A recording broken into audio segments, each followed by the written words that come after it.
Assalamu alaikum, туугандар. Талабек каналынын көрүүчүлөрү, мына Санкт-Петербург шаарындагы ачылган фитобочкага көп болуп калды туугандар. Ошо экинчи жолу келип отурабыз. Келиңиздер туугандар, айрыкча мына такси жумушуна иштеген туугандарга бут оору, бел оору, муздар терс чыгып аткан болсо, анда сизге суу өткөн ушул жерге келип өзүңүздөрдүн десоңуздарга кам көрүңүздөр туугандар. Болгону 1000 сом туугандар. 1000 сомдун ичинде фитобочка болот. Өзүнүн дары-дармектерин алып жаттырат 25-30 мүнөткө чейин. Андан кийин массаж кылынат. Келип кетиңиздер туугандар. Туугандар, мына фитобочкадан кийин чыгып ушул жерге жаттырат, пленканы салат, андан кийин бал менен, чордут менен аралашкан балды бүт денеңиздерге сүйкөйт.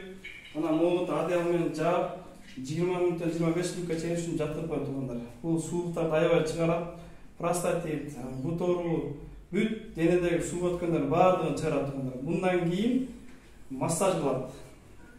Алдына массаж кылат 20 мүнөткө чейин. Андан кийин уже жуунуп, арчынып чыгып кете бересиздер туугандар.